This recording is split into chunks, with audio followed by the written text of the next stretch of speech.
오늘 이 본문 가지고 엘리와 두 아들을 통한 교훈이라는 제목으로 함께 은혜를 나누겠습니다.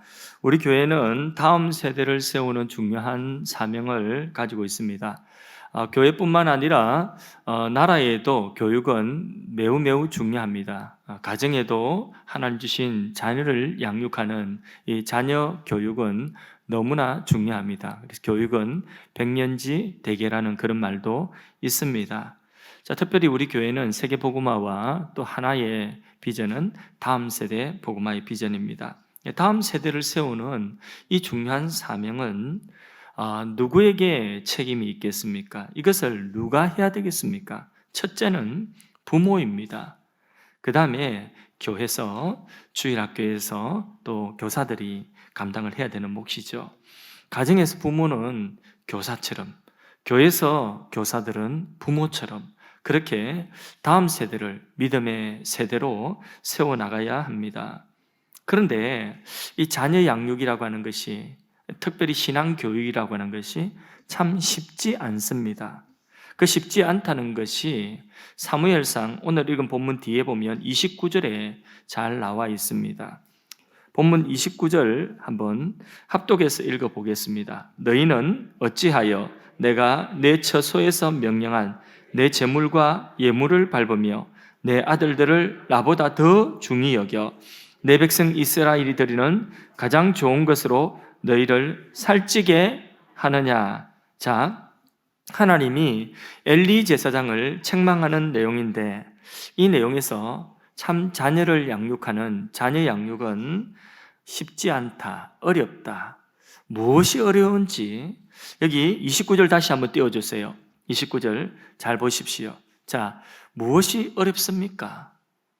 부모로서 자녀를 믿음으로 세우는데 무엇이 어렵다는 것입니까? 29절 잘 보세요. 이게 어렵다, 안 적혀 있습니까? 그렇죠. 바로 그겁니다. 핵심은 하나님보다 자녀를 더 소중히 여기지 않는다는 것이 참 어렵다는 것입니다. 몇 해 전에 모 항공사의 땅콩 해양 사건을 기억하실 것입니다. 부사장인 이 사람은 재벌 아버지의 힘을 믿고 자기 마음대로 안 되면 막 소리 지르고, 자기 마음대로 안 되면 서류 집어 던지고 물컵 깨뜨리고, 또 부하 직원들을 인격 모독하면서 갑질을 해왔다고 합니다. 언론에 이런 일들이 하나씩 터질 때마다 재벌 아버지는 언론 앞에서 자녀 교육을 잘못시킨 내가 잘못입니다, 그렇게 사과를 하는 모습을 보았습니다. 아버지가 자녀 교육 잘못한 것, 저의 잘못입니다, 그렇게 사과하는 거죠. 이와 관련된 흥미로운 연구 결과가 있습니다. 미국 심리학회지에 발표된 논문의 제목인데, 권력이 다른 사람에 대한 뇌 반응을 바꾼다. 뇌의 반응을 바꾼다. 핵심은 뭐냐 하면, 권력이 이 뇌의 공감 능력을 떨어뜨린다는 거죠. 조금 더 부연하여 설명하면 이런 것입니다. 자기가 힘이 있고 능력이 있고 자기가 하고 싶은 대로 자기 마음대로 할 수 있다면, 그러면 그런 사람이라고 한다면 그 권력이죠, 힘이죠, 그죠? 자기 마음대로 다 되니까, 자기 마음대로 다 하니까. 그런 사람들은, 그 권력을 가진 사람들은 그렇지 못한 사람보다 다른 사람들에 대한 이해, 이 공감 능력, 이 뇌의 공감 능력이 떨어진다는 거예요. 그러니까 힘 가진 사람, 자기 마음대로 하는 사람, 권력 있는 사람이 상대적으로 타인의 아픔에 대해서, 타인에 대한 공감 능력이 현저히 떨어진다. 그런 연구 결과가 논문으로 발표되었습니다. 맞다, 이렇게 생각되어지는 거예요. 지금 지구촌 저편에 전쟁이 일어나고 있죠. 전쟁을 일으킨 푸틴이라고 하는 러시아의 대통령, 자기 힘으로 오랜 세월 동안에 그 권력으로 뭐든지 다 할 수 있다. 자기가 마음먹은 것, 계획한 것 다 할 수 있다. 권력이 오랫동안 지속되다 보니까 그 권력이 공감 능력을 현저히 떨어뜨린 것 같아요.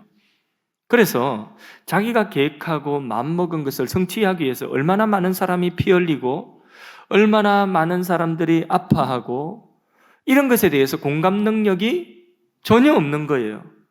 권력 때문에 그런 거예요. 오직 한 가지, 내 마음대로 해야 된다는 거예요. 내 뜻을 성취해야 된다는 거죠. 그것밖에 없는 것 같아요. 자, 이 이론을 우리 자녀 양육, 교육에 대입을 시켜보면, 자, 어릴 때부터 아이가 너무 이뻐서 오냐 그래 네가 하고 싶은 대로 다 해, 마음대로 하려고 하는 대로 다 하라고 할 때에 자기 마음대로 하려고 하는 이것이 그 아이의 습관이 되어버리면 커서도, 어른이 되어서도 타인에 대한 공감 능력이 떨어진다는 거죠. 타인에게 해를 입히거나 아니면 공익에 해를 입히고 나서도, 잘못을 범하고 나서도 이런 사람은 아무런 부끄러움이나 자기 반성을 할 수 없다는 것입니다. 그게 연구 결과의 내용인 것입니다. 자, 그러면 아이라고 한다면 이 아이가 내 마음대로, 이렇게 해서 성인이 되어서도 이 사람이 내 마음대로, 이 내 마음대로는 그렇다고 한다면 어디서 길러진 것입니까? 질문. 집에서. 집 조금 더 구체적으로. 그렇지. 부모로부터. 부모가 그 아이에 대하여서 무분별한 사랑을 베풀어 준 그것이, 그 무분별한 그 부모의 사랑이 이 아이를 내 맘대로의 아이로 그렇게 키워냈다는 것입니다. 오늘 본문에도 사무엘상 2장에 잘못된 부모의 사랑으로 인하여서 내 맘대로, 자기 맘대로 사는 아들들이 나옵니다. 엘리의 아들들이죠. 그 모습을 통해서 우리는 자녀를 바로 세우기 위해서 어떤 노력을 기울여야 할지 오늘 생각해 보는 그런 시간 되었으면 좋겠습니다. 지금 아직까지 결혼 안 했는데 또 학생인데 앞으로 결혼할 거니까 잘 들으세요. 자, 첫째, 엘리의 아들들의 죄입니다. 엘리의 아들들의 죄 두 가지입니다. 하나는 여호와의 제사를 멸시한 죄입니다. 두 번째로는 회막에서 수종드는 여인들과 동침한 죄입니다.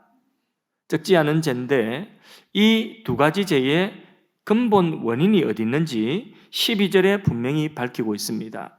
12절 말씀에 엘리의 아들들은 행실이 나빠 여호와를 알지 못하더라. 바로 여기 있다는 거죠. 하나님께 드리는 예배, 제사를 멸시하는 이유가 뭐냐? 여호와를 그들이 알지 못한다. 하나님 모르니까 마음대로 하는 거예요. 하나님을 모르니까 성전에 수종드는 여인들과 난잡하게 막 이 음행을 저지르는 것입니다. 그래서 여호와를 알지 못하니까 이런 일이 생겨요. 여호와를 알지 못하였더라. 이 말을 NIV 성경에 우리는 말로 번역하면 여호와를 존중하지 않았다. 세번역 성경에는 여호와를 무시했다. 현대인의 성경에는 여호와를 두렵게 여기지 아니하였다. 이렇게 번역이 되어져 있습니다. 자, 그러면 엘리의 아들들, 어떻게 여호와의 제사를 멸시했는지 조금 더 본문을 통하여 구체적으로 보겠습니다. 13절, 14절 말씀을 함께 읽습니다. 그 제사장들이 백성에게 행하는 관습은 이러하니 곧 어떤 사람이 제사를 드리고 그 고기를 삶을 때에 제사장의 사환이 손에 3살 갈고리를 가지고 와서 그것으로 냄비에나 솥에나 큰 솥에나 가마에 찔러 넣어 갈고리에 걸려 나오는 것은 제사장이 자기 것으로 가지되 실로에서 그곳에 온 모든 이스라엘 사람에게 이같이 할 뿐 아니라. 자, 여기 그 당시 제사장들이 백성에게 행하는 간섭이 뭐냐? 13절에 보니까 백성들에게 제사장들이 행하는 간섭이, 제사를 드리고 난 이후에 제물의 그 고기를 큰 솥에다가 삶습니다. 그러면 제사장이 갈고리로 가지고, 삼지창 같은 갈고리를 가지고 고기를 삶는 솥을 이렇게, 가마를 이렇게 들여다보다가 푹 찔러서 툭 들고 일어나는 그 고기가 제사장의 고기가 되는 것이 그 당시에 관습이었다고 하는 것입니다. 그러니까 한번 보세요. 고기가 상켜지, 제사 드리고 난 이후에 제물된 고기를 이제 삶는 거예요. 제사장이 이렇게 보다가 묻고 싶은 부위에 이렇게 축 찔러가지고 푹 드러내면 그게 제사장의 몫이 되는 것이 당시의 간섭이다. 제사장들이 제사 드리는 백성들에 대한 간섭이다. 자, 그렇다고 한다면 여러분, 이런 간섭이 모세의 율법대로입니까? 아니면 모세의 율법에 어긋난 것입니까? 어긋난 거 맞죠? 모세의 율법에는요, 정해져 있어요. 어떤 제사의 제물은 제사장에게 어떤 부분, 때로는 넓적다리, 때로는 헌등 가슴, 이렇게 딱 정해져 지정되어져 있어요. 각 제사마다 제사장에게 돌아가는 그 제물의 몫이 딱 지정되어져 있어요. 그런데 이 시대가 어떤 시대입니까? 엘리의 시대가 사사시대예요. 사사시대는 특징이 각자 자기 소견에 오른 대로, 조금 더 세게 이야기하면 지 마음대로, 자기 마음대로 행하는 시대예요. 그러니까 제사장들도 자기 마음대로 제물을 취하는 것도 율법에서 어긋나게 자기 마음대로 보고 먹고 싶은 그 부위에 푹 찔러 끈져서 내 거 삼았다는 것이죠. 이 제사장의 이 행위는 굉장히, 이게 사실 예배 드리는 이 예배에, 이 제사는 예배 행위인데 이것에 하나님의 말씀대로 하지 못하는 게 이게 큰 허물이고 큰 죄입니다. 이런 관행도 악한 것인데, 근데 이 엘리의 아들들은 독보적인 죄를 거기서 더 나아가서 행합니다. 제물에 대하여서. 자, 엘리의 아들들의 여호와의 제사를 멸시한 내용을 조금 더 들여다보겠습니다. 15절, 16절을 또 읽어봅니다. 함께 읽습니다. 기름을 태우기 전에도 제사장의 사원이 와서 제사 드리는 사람에게 이르기를 제사장에게 구워드릴 고기를 내라. 그가 내게 삶은 고기를 원하지 아니하고 날 것을 원하신다 하다가 그 사람이 이르기를 반드시 먼저 기름을 태운 후에 내 마음에 원하는 대로 가지라 하면 그가 말하기를 아니라 지금 내게 내라. 그렇지 아니하면 내가 억지로 빼앗으리라 하였으니. 자, 여기 15절 앞부분에 기름을 태우기도 전에, 이 말 무슨 말이에요?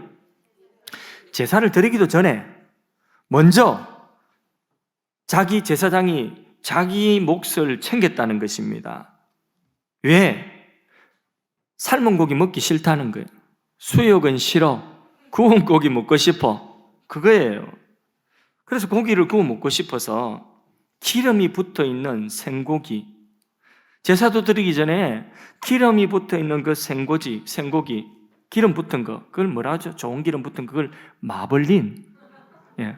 그 마블린, 그걸 갖다가 미리 고기를 구워 먹기 위해서 달라고 했다는 거죠. 아무리 막 나간다 할지라도 그 당시 사람들도 아는 거죠. 제물의 기름은 하나님께만 태워드리는 거예요. 그러니까 집에서 뭐 소를 잡아먹든지 양을 잡아먹든지 할 때는 고기에 기름도 마블린도 먹고 이렇게 구워도 먹고 삶아도 먹고 싶은 대로 먹으면 돼요. 그런데 제물로 드려진 고기, 거기에 기름은 오직 여호와께 향기로운 이 예물이 되는 것입니다. 이 기름은 하나님께 태워드리는 향기로운 예물이에요. 그런데 이 기름 붙은 생고기를 먼저 달란다. 그것도 제사를 드리기도 전에, 기름을 태우기도 전에 이렇게 했다는 것입니다. 누군가가 아무리 해도 그렇지 그거는 아닙니다 하고 말리면 여기 보니까 너 죽을래 이랬다는 거죠.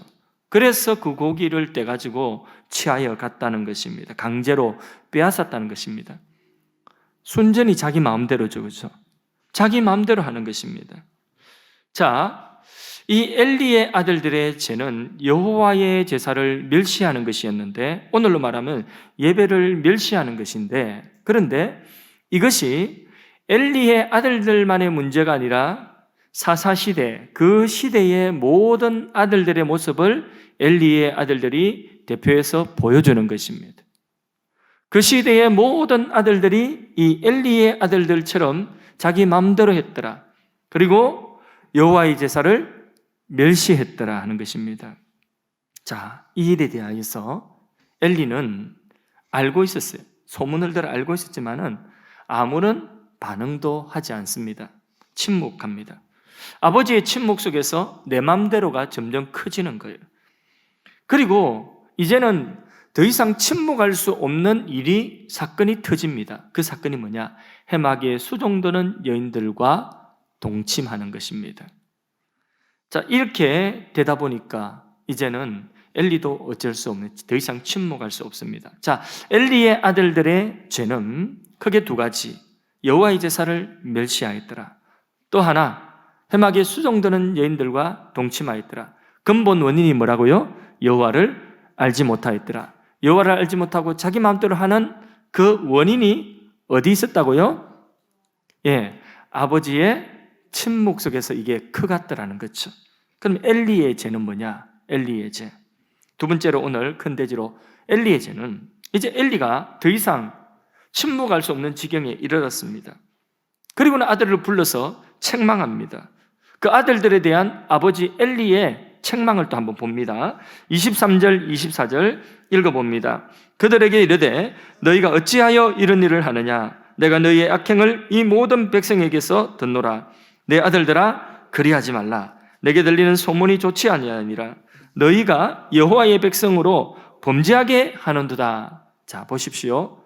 자, 너희가 지금 하는 그 일로 인하여서 여호와의 백성들, 이 하나님의 백성들조차 범죄한다. 제사장이 되어서 이렇게 여호와의 제사를 멸시하고 자기 마음대로 제사 드리는 이런 모습을 보고 그 제사를 통해서도 자기 마음대로 욕심치고 자기 마음대로 하는 것을 보니까 백성들도 예물 가지고 오는 이 백성들도 그런 제사장들의 모습을 보면서 제사를 여호와께 드리는 제사를 점점 멸시하게 되는 거죠. 이게 여호와의 백성으로 범죄하게 하는도다. 우리 교회에서 목사인 제가 예배를 별 대수롭지 않게 여기고 예배 시간을 아주 경박하게 만들고 이렇게 한다고 한다면, 경건함을 다 잃어버린다면 이게 점점 쌓이면 어떻게 될까요? 여기 앉아 계신 여러분들도 예배를 멸시하게 됩니다. 지금 딱 그런 현상이 일어났다는 거죠. 그래서 엘리의 아들들을 이제 아버지가 불러서 책망합니다. 근데 그리하지 말라. 아들들이 말 듣습니까? 더 이상 말을 안 들어요. 통제불능이 되어버렸어요. 25절 하반절 말씀만 제가 보겠습니다. 그 색깔 해놓은 부분 25절 하반절에, 자, 아들들에게 그렇게 하지 말라 했는데 아들들이 뭐라고 하느냐? 그들이 자기 아버지의 말을 듣지 아니하였으니, 말 안 듣는다. 이제 더 이상 통제불능이 되었습니다. 자, 이에 대해서 하나님은 엘리 제사장을 책망하십니다. 엘리는 자기 아들들을 불러서 책망하죠. 그런데 사실 하나님은 엘리를 책망하고 있습니다. 아버지를 책망하고 있습니다. 엘리의 아들들의 죄는 이미 다 드러난 죄예요. 그런데 엘리의 죄는 숨겨져 있어요. 아직까지. 하나님은 엘리의 그 숨겨진 죄를 드러내고 있습니다. 29절을 다시 한 번 더 자세히 한번 봅니다. 29절 한번 보세요. 너희는, 여기 하나님이 엘리를 책망하고 계신 내용인데 하나님이 엘리에게 하신 말씀이에요. 근데 하나님이 너희는 어찌하여, 그럼 그 너희에 누가 들어가는 거죠? 엘리도 같이 포함되어 있는 거예요. 엘리의 아들들뿐만 아니라 아버지 엘리도 같이 포함되어서 책망하는 거예요. 너희는 어찌하여 내가 내 처소에서 명령한 내 제물과 예물을 밟았다는 거예요. 하나님 제사를 멸시했다는 것입니다. 그러면서 그 뒤에 내 아들들을 나보다 더 중히 여겨 내 백성 이스라엘이 드리는 가장 좋은 것으로 너희들을 살찌게 하느냐. 자세히 보면 하나님이 엘리의 아들들보다 엘리를 더 책망하고 있는 것 같습니다. 하나님께서 엘리에 대한 죄를 사무엘에게 계시해 줍니다. 다음 장에 넘어가면 하나님이 사무엘에게 제사장 엘리가 지금 이런 죄를 범하고 있다. 그렇게 사무엘에게 그 제사장의 죄를 알려주는 내용이 나오는데 3장 13절 한번 보세요. 3장 13절. 내가 그의 집을 영원토록 심판하겠다고 그에게 말한 것은 그가 아는 죄악 때문이니, 자, 무슨 죄악이냐? 이는 그가 자기 아들들이 저주를 자청하되 뭐 했다고요? 금하지 아니하였다. 아들들을 금하지 못했다는 것입니다. 엘리는 아들들의 잘못을 알고 있었습니다. 그래서 불러서 이제 어찌할 수 없는 지경에 이르자 책망했습니다. 그러나 그것을 금하지는 아니하였다는 거죠. 금하지 아니하였더라. 왜 금하지 못했죠? 아버지가 왜 아들들에게 그걸 금하지 못했죠? 그거는 아들들이 하나님보다 더 중했기 때문에 그래요. 하나님보다 아들들이 더 중했기 때문에 엘리에게 아들들이 하나님과 하나님께 드리는 제사보다 더 중요했다는 것입니다. 자, 그럼 큰 대지로 세 번째로 그렇다고 한다면 우리는 엘리는 사랑하는 사람에 대해서는 한없이 약한 모습을 보였습니다. 여기 엘리의 이중성이 있는데 제사를 위한 그의 마음은 굉장히 진지했을 것입니다. 나름대로는 진지했을 것이. 그래서 한나라고 여인이 와가지고 기도를 할 때에 그때에 한나를 축복하고 그러지 않습니까? 자, 나름 제사에 대한 부분은 진지한 사람이었다고 봅니다. 근데 문제는 뭐냐? 그가 사랑하는 대상에 대해서는 결단이 없었다는 것입니다. 이게 문제죠. 이런 이중성은 우리의 모습 안에서도 어쩌면 찾아볼 수가 있습니다. 자, 무엇이 옳고 무엇이 그런지 알아요. 뭐가 잘못됐다는 것도 알아요. 그런데 그 잘못이 사랑하는 대상에게 있을 때에 그 사랑하는 대상에 대해서는 지나치게 간대한 거예요. 결단을 내리지 못하는 거예요. 회피하고 다음으로 미루고 또 타협하고 마는 그런 모습, 엘리죠. 그런데 우리에게 이게 있다면 오늘 우리가 엘리라는 거죠. 오늘 부모된 우리가 엘리라는 거죠. 대체로 믿음의 가정 안에서는 자녀들에 대한 명확한 신앙의 기준이 있어야 됩니다. 그래서 성장하고 복음을 깨닫고 난 이후에는 복음 안에서 자유할 수 있습니다. 복음 안에서 복음이 이끄는 대로 이제는 성숙한 자가 되었기 때문에 살아갈 수 있습니다. 그런데 복음을 깨닫기 전에는 먼저 율법이 있어야 돼요. 자녀들에게도 율법이 먼저 있어야 돼요. 율법이 울타리가 되어야 돼요. 예를 들자면 이런 것입니다. 주일날은 반드시 무슨 수가 있어도 주일날은 예배드려야 돼. 예배드리는 날이야. 이게 율법이에요. 울타리예요. 이게 반드시 있어야 돼요. 또 뭐 가정의 어떤 규율이라고 한다면 밖에서 늦게 놀더라도 반드시 잠은 집에 들어와서 자야 돼. 뭐 이런 것들이 울타리가 있어야 된다는 거죠. 그래서 분명하고 명확한 기준이 있어야 된다는 것입니다. 그런데 여기 엘리는 결국 그렇게 하지를 못했다는 것이죠. 금할 것을 금하지 못하고 있었다는 거죠. 우리 믿음의 가정에서도 자녀들에 대한 명확하고 분명한 기준이 있어야 되고 안 되는 것은 안 되는 것으로 명확해야 된다는 거죠. 결국은 자녀가 신앙을 버리고 세상으로 가서 세상에서 가져오는 것을 가지고 이러면 안 되는데 예배 드려야 되는데 얘가 예배 생활 해야 되는데 이렇게 마음속으로 마음은 가지고 있음에도 불구하고 또 예배를 드리지 않고 그가 하는 행동이 그 아들, 그 자식이 하는 행동이 잘못되었다는 것을 분명히 알면서도 부모가 세상에서 가져오는 그 아이들이 가져오는 그 결과물에 대하여서 대체로 만족하는 경향들이 있다는 거예요. 무슨 말인지 아십니까? 좀 더 직설적으로 예를 들어볼까요? 이런 겁니다. 아이가 예배를 안 드려요. 아이가 점점 불신자가 되어져 갑니다. 그런데 아이가 좋은 성적을 가지고 오면 그걸로 만족한다는 거죠. 그래서 그런 의미에서 엘리의 아들들의 그 죄가 하나님께 범죄한 것이라고 한다면 아버지 엘리도 공범입니다. 공범 아시죠? 예. 공범이라고 하는 것은 두 사람 이상이 서로 죄를 공모하여서 그 죄를 실행하여 범할 때에 그 사람들을 공범이라고 합니다. 공범.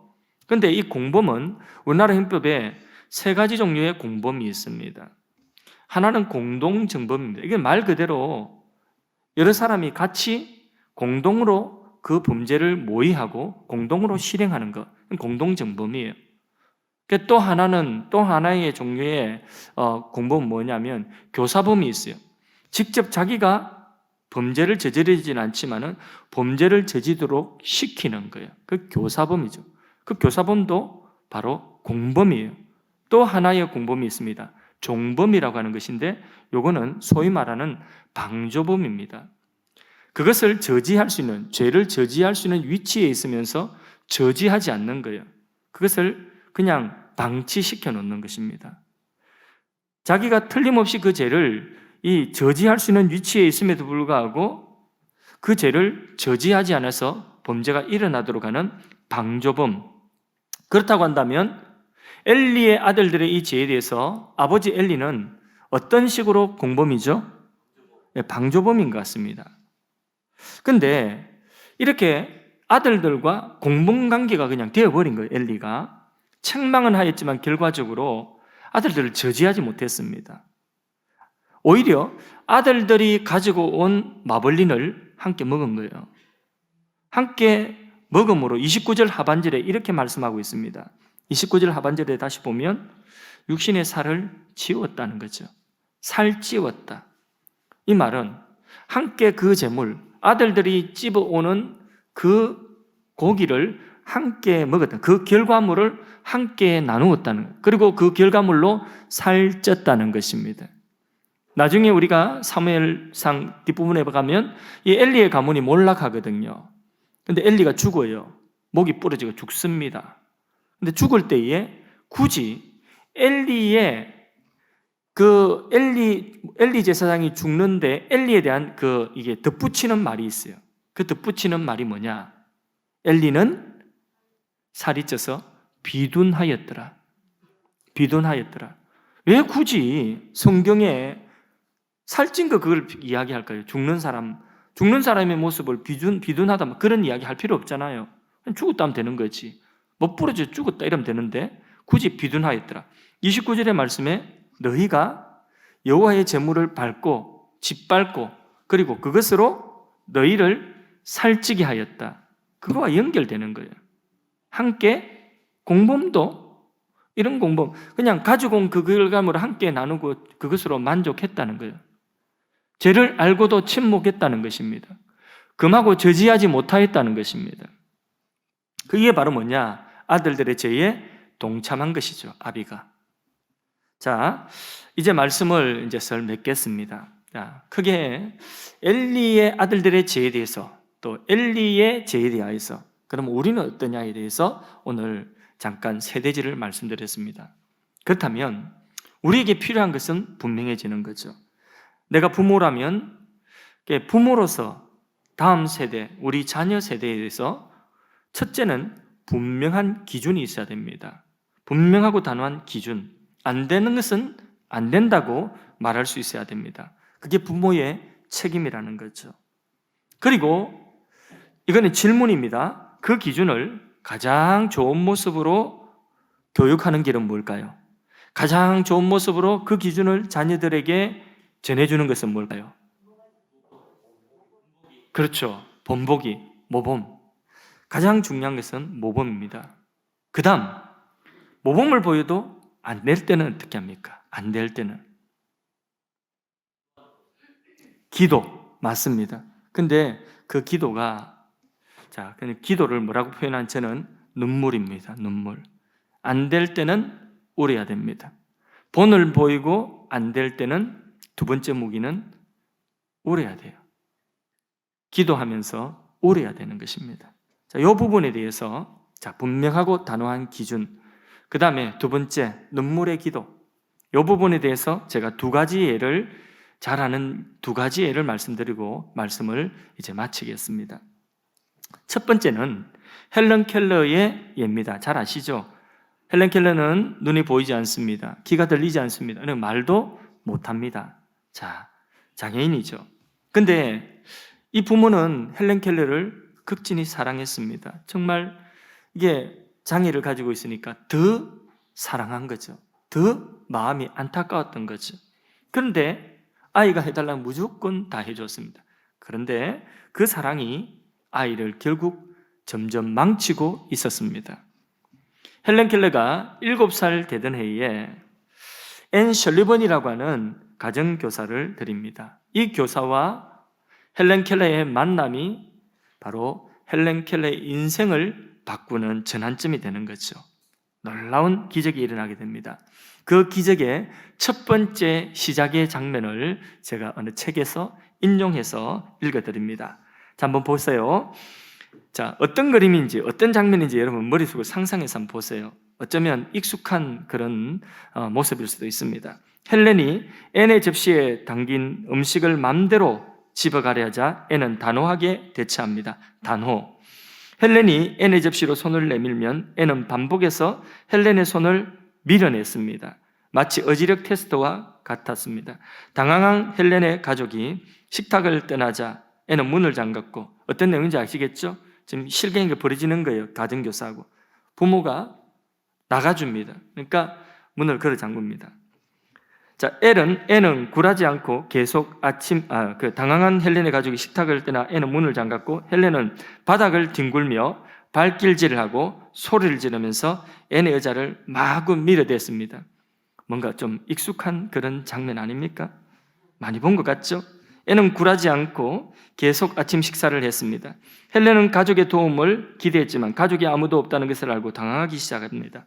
마침내 헬렌은 의자에 앉아서 자신의 손으로 식사를 하기 시작합니다. 앤은 그녀에게 숟가락을 친절하게 건네주는 거죠. 헬렌은 숟가락을 바닥에 팽개쳐 버립니다. 다시 어지력 테스트가 시작된 것입니다. 장면이 상상이 되시죠? 자, 그러면 누가 이겼을까요? 질문. 그렇죠. 예. 어떻게 이겼느냐? 헬렌의 부모는 사랑은 있었어요. 근데 기준이나 단호함이 없었다는 거죠. 근데 여기 앤 셜리번, 이 선생님은 사랑도 있고 기준, 단호함이 있었다는 것입니다. 자, 앤과 셜리번의 이 설전이, 이 감정이, 감정싸움이, 이 어지력 테스트가 2주 갔습니다. 2주 동안 식탁에서 매번 동일한 일이 벌어지는 거죠. 근데 2주 만에 앤이 이겼습니다. 그리고 헬렌은 온화한 성격이 바뀌게 되는, 그 이후에 급속도로 이 헬렌 켈러에게 급속도로 변화가 일어나기 시작하는 것입니다. 그래서 우리가 아는 위대한 교육가요, 그리고 운동가요, 그리고 장애인으로서 희망을 주는 사람이 된 것이죠. 자, 또 하나의 이야기입니다. 이거는 눈물에 관한 이야기입니다.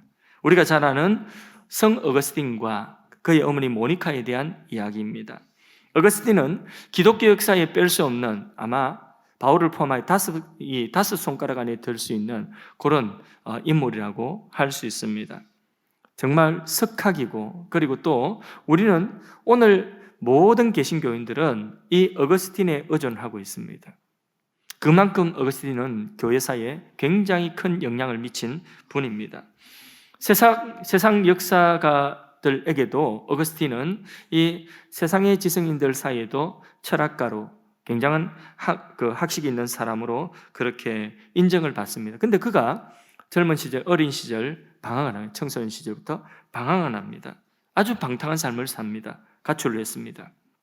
근데 가출한 그 아들이 가출해가 떠나 있는 동안에 누구보다도 눈물 흘리고 누구보다도 안타까워하고 누구보다도 사랑했던 사람이 바로 그의 어머니 모니카입니다. 밤새워 눈물로 기도하는 것이 한두 번이 아니었습니다. 어거스틴의 고백론에 보면 고백론이라고 하기도 하고 또 참회론이라 우리나라에 번역될 때 책 이름이 그렇게 나옵니다. 자, 어거스틴의 이 고백론에서 어머니에 대한 이야기를 자주 합니다. 어머니 모니카는 아들 어거스틴을 너무나 사랑했지만은 반면에 분명한 기준과 단호함이 있었습니다. 어거스틴은 집을 나가 아프리카 카르타고로 가가지고 공부하는 동안에 그 카르타고에서 한 여인을 만나게 됩니다. 거기서 동거하는 동안에 아기를 낳게 되죠. 그러니까 그 허락도 안 받고 미성년자가 동거하고 아기 낳은 거죠. 거기에서 또 어디에 심취했냐? 마니교에 심취했어요. 마니교. 이단이죠. 마니교에 심취해가지고 어디까지 갔느냐? 마니교 교사가 되었습니다. 오늘로 말하면 신천지에 빠지고 신천지에 너무 심취해가지고 신천지 강사가 되었다는 거죠. 모태신앙이. 어머니 마음이 어떻겠습니까? 가슴이 찢어지는 거죠. 어머니 마음이 가슴이 찢어집니다. 그런데 그런 상태에서 이 어거스틴이 어머니에게 왔습니다. 왔는데 동거녀와 그리고 어린 아기와 이제 같이 데리고 온 거죠. 생각 같아서는, 마음 같아서는, 사랑 같아서는 끌어안고 어서 들어오라 하고 싶죠, 그죠? 그런데 마니교에 심취해 있는 이 어거스틴을 엄마는, 그 어머니 모니카는 받아들이지 않습니다. 집에 들어오지 못하도록 막았습니다. 이 당시를 어거스틴은 이렇게 고백하고 있습니다. 고백론의 한 부분을 또 인용해 드릴게요. 당신의 신실한 종 내 어머니가 제 자식이 죽어서 통곡하는 어머니보다 더 애절하게 나를 위해 당신께 눈물로 부르짖을 때에 당신은 높은 곳으로부터 손을 펴서 저를 이 마니교의 깊은 어둠 속에서 구해 주셨습니다. 자식이 죽어서 통곡하는 어머니의 심정으로 이 모니카는 그렇게 눈물을 흘리고 기도했다는 거죠. 죽은 자식 죽은 것처럼. 사실 죽은 거 아닙니까? 그죠? 하나님 품을 떠나 이렇게 살고 있으면 사실은 죽은 거예요. 믿음의 어머니 입장에서 볼 때. 통곡하며 그렇게 부르짖었더니, 눈물 흘렸더니 하나님이 그 마니교의 어둠에서 이 아들을 건져주었다는 거죠. 나중에 회심하고 고백한 고백이 이 고백론 아닙니까? 뒤에도 조금 더 읽어볼게요. 내 어머니는 당신께로부터 받은 믿음과 정신으로 확실히 나의 죽음을 보고 있었습니다. 살아있어도 살아있는 게 아니죠. 아들의 죽음을 보고, 죽은 것 같은 아들을 보고 그렇게 눈물 흘리는 것입니다. 오 주님, 그러나 당신은 어머니의 기도를 들으셨고 어머니가 엎드려 기도하는 곳마다 바닥을 흠뻑 적신 어머니의 눈물을 업신여기지 않으셨습니다. 진실로 당신은 어머니의 기도를 들어주셨습니다. 저는 이 부분을 너무 공감하고 저의 체험이기도 합니다. 제가 20대 초반에 어느 날 밤늦게 집에 들어왔을 때에 방탕한 세월을 보내던 저를 위하여 제가 공부하다가 중단했던 그 책볼을 그 위에 머리를 박고 흐느껴 울며 하염없이 눈물 흘리는 어머니를 보았습니다. 그 어머니의 그 눈물을 보고 그날 밤에 제가 마음을 새롭게 결심했습니다. 자, 이 어거스틴의 어머니 모니카와 비교할 수는 없지만은, 그러나 또 그런 경험이 저에게도 있는 것입니다. 자, 이제 말씀을 맺겠습니다. 2가지 예를 다 드렸으니까 지금은 우리가 자녀들에게 물리적인 힘을 가해서 자녀를 변화시킬 수 있는 그런 시대는 아닙니다. 사랑의 매가 통하지 않습니다. 또 이해되지도 않고요. 그리고 용납되지도 않는 시대입니다. 만일에 자녀들에게 체벌한다고, 훈육한다고 매를 들려서 이 아이가 조금 삐뚤어진 마음 가지고 신고하면 경찰서 불려가야 돼요. 그리고 조사받아야 돼요. 격리돼야 돼요. 심하면 친권을 박탈당할 수 있습니다. 그 자녀와 강제로 격리될 수 있는 그런 시대에 어떻게 매를 들겠습니까? 자, 그렇다면 부모는 어떻게 해야 되겠습니까? 아까도 이야기했죠? 분명한 부모의 모범이 있어야 되고, 모범으로 안 되면 그 모습을 보고도 아이가 변하지 않으면 그 다음 우리의 부모의 무기는 뭐라고요? 눈물의 기도, 그밖에 없다는 것입니다. 지금 울고 계신 분 계십니까? 더 많이 우십시오. 더 많이 주님 앞에 엎드려서 눈물 흘리십시오. 피나는 기도만이 자녀에게 가할 수 있는 유일한 압력이요 힘입니다. 다른 거 없습니다. 저는 자녀들에게 모범이 되기 위해서 말 한마디도 조심하는 부모들을 우리 교회 안에서 알고 있습니다. 그 자녀들을 위하여서 새벽마다 눈물을 흘리며 기도하는 그 모습을 저는 매일 새벽 우리 교회 안에서 보고 있습니다. 그 눈물 하나님이 잊지 않으시고 자녀들에게 좋은 것으로 함께 하실 줄로 믿습니다. 지금보다 나중이 좋도록 하시고 우리의 다음 세대가 다른 세대가 아니라 믿음의 세대, 하나님의 세대가 될 수 있기를 간절한 마음으로 축복합니다. 찬송하겠습니다. 199장 찬송합니다. 199장.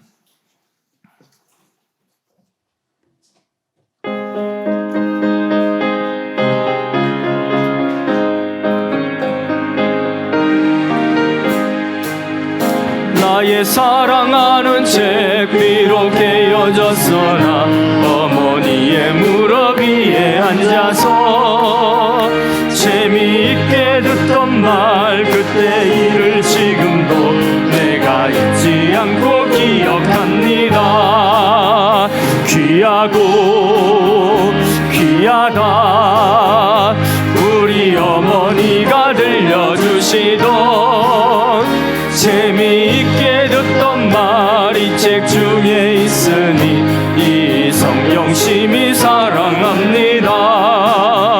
옛날 용맹스럽던 다니엘의 경험과 유대 임금 다윗 왕의 역사와 주의 선지 엘리야 바람 타고 하늘에 올라가던 일을 기억합니다. 귀하고 귀하다 우리 어머니가 들려주시던 재미있게 듣던 말 이 책 중에 있으니 이 성경 심히 사랑합니다. 예수 세상 계실 때 많은 고난 당하고 십자가에 달려 죽임 당하니 어머니가 읽으면 눈물 많이 흘린 것 지금까지 내가 기억합니다. 귀하고 귀하다 우리 어머니가 들려주시던 재미있게 듣던 말 이 책 중에 있으니 이 성경 심히 사랑합니다. 그때 일은 지나고 나의 눈에 환하오 어머니의 말씀 기억하면서 나도 시시때때로 성경 말씀 읽으며 주의 뜻을 따라 살려 합니다. 귀하고 귀하다 우리 어머니가 들려주시던 재미있게 듣던 말 이 책 중에 있으니 이 성경 심히 사랑합니다. 아멘. 오늘 말씀 붙들고 한번 자신의 기도의 제목으로 삼고 기도했으면 좋겠습니다. 믿음의 가정 되도록, 믿음의 부모가 되도록, 믿음의 자녀들이 되도록, 혹 믿지 않는 가족들이 있다면 그들이 구원받도록, 또 믿음에서 잠시 떠나 있는 가족들을 하나님 돌이켜 주시도록 하나님께 여러분의 가정을 두고 기도하시고 여러분의 자녀들을 축복하면서 기도하시기 바랍니다. 다 같이 기도하겠습니다. 하나님 우리 아버지 감사합니다. 오늘 엘리의 가정을 통하여서 우리에게 다음 세대의 양육을 어떻게 해야 할 것인지 깨닫게 하심을 감사합니다.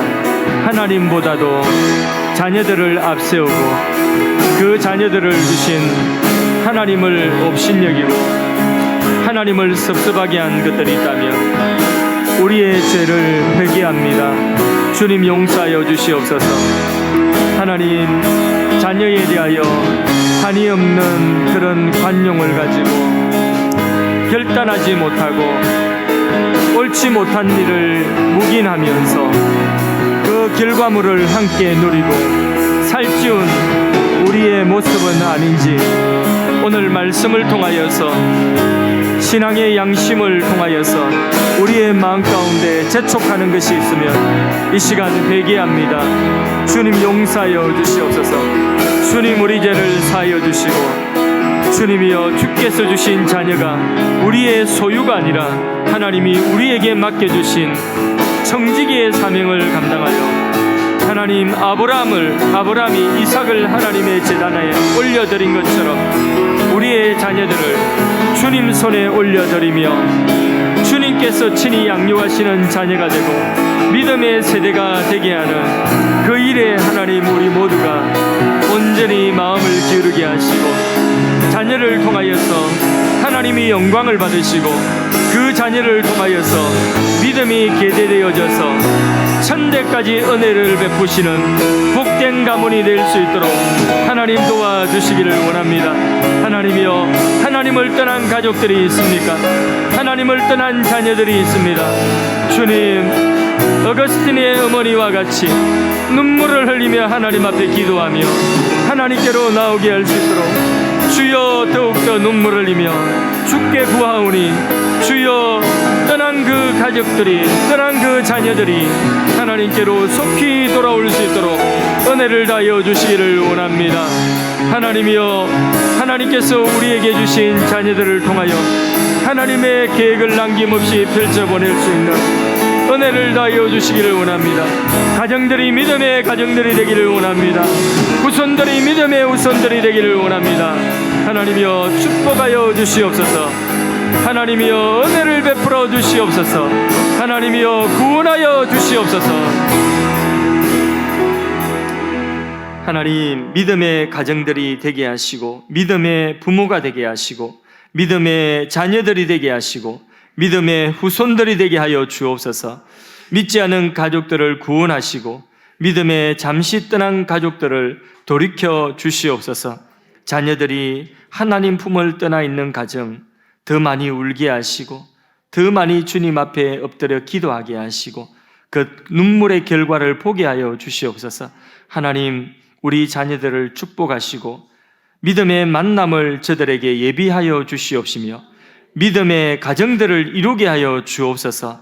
하나님, 우리 교육부서들을 통하여서 믿음의 세대를 일으키게 하시고 가슴 속에 품게 하신 다음 세대 복음화를 위한 비전 스쿨도 세워지게 하여 주시옵소서.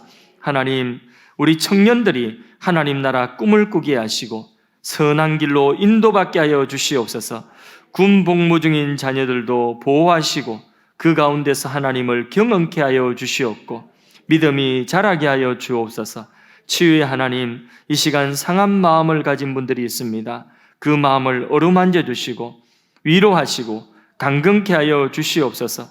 병든 몸을 가지고 투병하는 지체들 예수 그리스도의 이름으로 암을 치유하시고 난치병을 치유하시고 치매와 뇌경색을 치유하시고 고혈압 당뇨를 치유하시고 몸 안에 있는 염증과 통증이 사라지게 하시며 뼈가 붓게 하시고 하나님 장기들을 치료하여 주시옵소서. 하나님께서 구하는 자에게 태문을 열어서 생명을 허락하여 주시옵소서. 기관지와 코로나 치유하여 주시고 두통, 불면증, 우울증, 정서불안, 환청과 분노와 악한 영들을 물리쳐 주시옵소서. 더러운 귀신들아, 예수의 이름으로 떠날지어다. 각색 질병은 나음을 받고 건강한 몸으로 주님을 섬길 수 있는 은혜를 다하여 주시옵소서. 하나님, 오늘 우리 교회 등록하신 분에게 또 우리 교회를 출입하는 모든 분들에게 풍성한 생명과 축복을 주시며 행복한 신앙생활 되게 하여 주옵소서.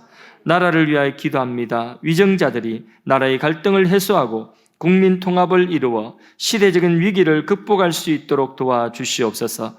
한반도의 평화를 허락하시고 북한과 세계 선교 현장 속에서도 복음의 생명과 평안이 임하게 하여 주옵소서. 우크라이나 땅에 전쟁이 그치고 평화가 임할 수 있도록 은혜 다하여 주시옵소서. 오늘도 예배하며 하나님께 드리는 각종 예물과 정성을 험량하여 주시고 구별하여 드리는 10의 1조와 주정헌금, 각종 목정헌금과 강단 장식과 승리와 사랑과 감사의 나눔과 여러 재능들이 값지게 사용되게 하시고 드린 손길마다 섬기는 정성마다 환난을 벗어나서 근심이 없도록 축복하여 주시옵소서. 저들의 손과 발을 축복하여 주시옵소서. 가는 곳마다 하는 일들마다 주의 손이 함께하사 더욱 풍성한 열매 있게 하시고 마음속에도 기쁨이 넘치게 하여 주시고 가정가정마다 은혜가 있게 하여 주시옵소서. 지금은 주 예수 그리스도의 은혜와 하나님 아버지의 사랑과 성령의 감동과 마교통 위로하심이 간절한 기도와 사랑의 모범 가운데 다음 세대를 세워나가기를 소원하는 주님의 백성들 머리 위에, 그 가정 위에, 그들의 흩어져 있는 근속들 머리 위에 지금으로부터 영원까지 함께 계실지어다. 아멘.